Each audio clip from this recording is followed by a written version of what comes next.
10 stars O'Shea isn't that bad. I'm sure he's not going to do that much damage. Okay, I need to take this seriously. What?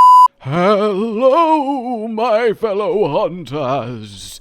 I'm being a ghost because we're back in spooky dream spell. I'm sorry, I realized that probably got the same kind of reception as Akezu's background music. In any case, though, yes, the anniversary festival month extravaganza of stuff continues as we now transition from Flame Fate to Dream Spell. Which means, yes, if you need a good old supply of Dream Spell tickets, if you missed anything when it was last here, well, you can now grab them and grin from ear to ear. In any case, let's move on. As always, we want to go have a little chat with Monday the Cat, and he will give us a whole new list of bounties to both achieve and rewards to gain from doing so. The Dream Spell tickets, your talisman vouchers, and your food as well, and all the extra categories too. Always worth doing, always good to have. But it's not just the Dream Spell switch. No, we have 2 new juicy hunts to be getting on with. No, Eric, I will still not put you in your Dream Spell outfit. They ask you how you are, you just have to say that you're fine. Head over to Magical Alma and have a look at event quests. First up, it is Hope of the Ancients, which is quite an ironic quest name given what Zoshia ended up doing, but in any case, 10-star Zoshia. I may be a biologist, but even I can't help but be reduced to a lay person's... I may be a biologist, but even I can't help but be reduced to a layperson's vocabulary when I try to describe this existence. If we want even a hope and an answer, we have to investigate. Consider this my request. As a reward, you'll get items that can turn into powerful talismans. So yes, this is Eric's big final request for us, and like the other 10 stars, we get ourselves Time Worn Charms and Battle Tempered Emblems, those premium endgame materials for all of our Gogma talisman needs. 10-star Zoshia then is quite the upgrade, given that he, from the first title update, never even had a tempered or any kind of alternate version other than just base high-rank Zoshia, and he's now going all the way to 10 stars. Yeah, this is the kind of Zoshia masterpiece engineered bioweapon Black Dragon medley destruction that we want to face. And believe me, he has got the stats to back up the stars. This then, I just think, is really, really fun. Zoshia already has a moveset that is challenging. He was, let's be honest, actually the hardest hunt in the game back in Title Update 1, so giving him the damage and health to be a much more threatening extended fight already is a big, satisfying challenge. Having another excuse to buy your own order and hunt one of the most enjoyable final bosses ever is also just really fun. And indeed, it just feels like a really lovely anniversary type quest, right? Here, take the final boss, juice it up, have a good time, get carted, see how you do, and get some juicy rewards for doing so. And while there doesn't seem to be, like, any Arch-Tempered-esque changes, because obviously he's not an Arch-Tempered, he's still not even Tempered, which is still horrifying for the perspective of if he was bloody Tempered or Arch, there is, at least I think, quite the surprise later in the fight that I don't want to spoil for you. But this definitely could be one of those situations where I've not hunted Zoshia for so long that I've completely forgotten how one of his moves works. But I think it's, well, I mean, you'll see, right? Happy hunting, enjoy it, see how you do, let me know. But before you do indeed go do that, we need to talk the perhaps even more exciting new addition, the final collab for Monster Hunter Wilds. A flash of brilliance. It's a little bit eerily similar to Razzle Dazzle Frazzle, but hey, it's the USJ Collab. I have to admire you, Hunter. It's really flashy of you to take on this quest. That bright spear of yours is something I'm sure people will remember for ages.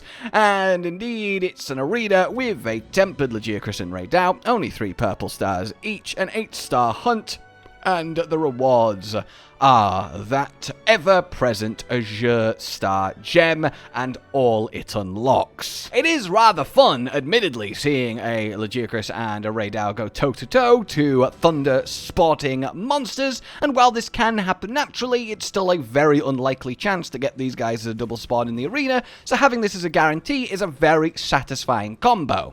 Sadly, neither of them are kind of funky in like the size, big, small, and a lot of the time USJ quests do tend to do that. The tiny Azure Rathalos comes to mind, but that doesn't make it any less enjoyable, even again for just the pure novelty of having these 2 thunderous foes doing battle while also you're technically kind of there getting smacked by both of them as they kind of shock each other, which I always really do enjoy in Arena as the kind of messy brawl of it all.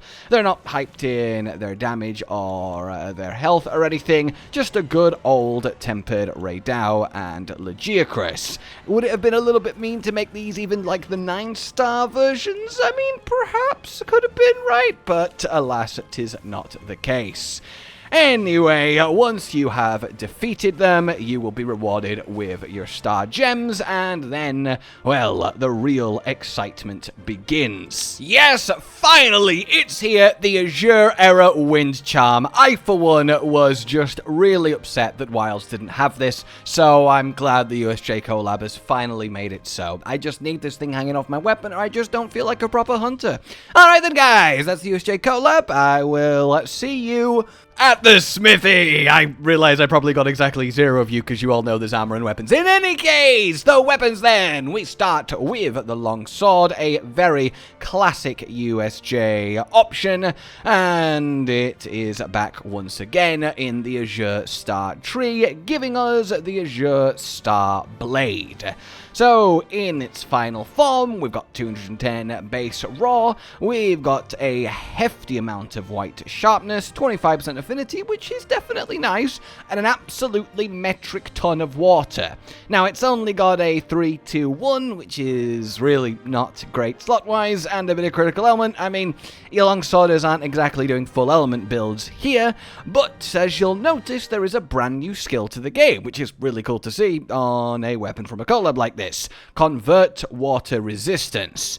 Now, we might well know what that does, given because thunder resistance exists on the Legiacris stuff, but hey, increase your weapon's elemental attack proportional to your water resistance. And I'm going to go out on a limb and say this has the exact same scaling and values as the thunder version, in which case this is actually a lot of element for just putting rank 3 water resist in your armor.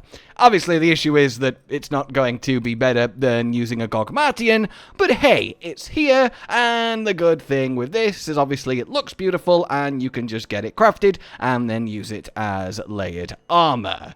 If we head over to the bow side of things, where we have the exact same situation, the Azure Era Worm Bow. This thing looks absolutely gorgeous, and again, a load of affinity. We've got a load of water that convert water element and at least close range coating. Though, as I said with the longsword, this is going to be your layered armor stat stick. In a world before gogmazios with just base artian, we certainly could have seen a Legiacris situation where Legiacris bow was used for specifically thunder because of convert thunder resistance, but, you know, we are in a gogmazios world. In any case, great weapon models to have back, though I do hope the next USJ collab in Master Rank does give us a new unique Wilds take on the whole thing. But we then have the new armor set to get into, and this is always nice to see. It is the Azure Age, looking very, very snazzy. We've got both versions, and it gives us some lovely pieces to be adding to various layered sets. Obviously going to go very well mix and matching with the Blossom Dance armor, but I'm sure there'll be plenty of fun little fashion hunter get-ups out there now that this is here. In any case, the actual set itself, 5 Adrenaline Rush, 5 Constitution, 5 Latent Power, and 3 Quick Shield. Yeah, it's really quite stacked when it comes to skills, and all of them are actually quite useful. I mean, obviously, it's definitely long sword leaning with the quick sheath, but there is a bit of bow in there too, which makes sense given the weapons, and we get ourselves a actual other source of Legicrus set bonus. Now, granted, the Legicrus set bonus for most builds and weapons has been thoroughly power crept away in the era of Gogmatian, but hey, it's also not a terrible set bonus at all. It was used for a fair amount of time. And then it's got Fortifying Pelt, which isn't exactly crazy. The helmet then, 3-1 slots, a latent and adrenaline, is just kind of fine. That slot economy just isn't going to cut it at this stage. The chest, however, with 1 adrenaline, 1 latent, and a 3 slot, that's 3 level 3 decorations worth of skills, which isn't awful. And again, this, if it had come a little bit earlier in a previous title update, could actually have been quite the clutch little chest to pair with something in the era of 3 set Lord Soul and 2 set Azure Bolt that we had. But as it is now, I mean, the gloves as well, the same deal. Certainly not a weak armor piece, but it's got some hefty power to compete with. The waist, just a little bit worse. Splitting the 3 into a 2-1 most of the time just isn't better, and the same with the legs. A very, very fun armor set to have, and it wouldn't be, like, impossible for one sneaky piece to make it somewhere, but it's not exactly having everyone reworking their builds. Again, it's to look very cool and have that new water resistance convert skill.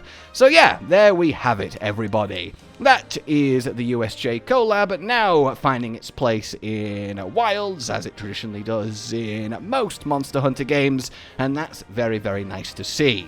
That, coupled with 10 stars O'Shea, is quite the little injection of stuff to be getting on with, and fun hunting to be had. Though it is sad that we're already kind of approaching the latter half of this anniversary month, with really just the Arkveld Challenge Quest and 10-star Gogmazios left to go, and god, that's gonna be scary. In any case, though, I hope you enjoy all of this. Like if you've enjoyed this, subscribe and hit the bell for more, consider supporting the future channel on Patreon down below, and until we meet again, a goodbye. Josh, Cotton, and Hollow with the videos, dropping the humor like a hammer on your tippy toes, bringing entertainment on a daily arrangement to take our insanity and turn it into entertainment. Yes, I said entertainment twice, to reiterate that it is nice to look into your faces on a mostly daily basis when you let us in your homes to make the whole world a stage. Goodbye.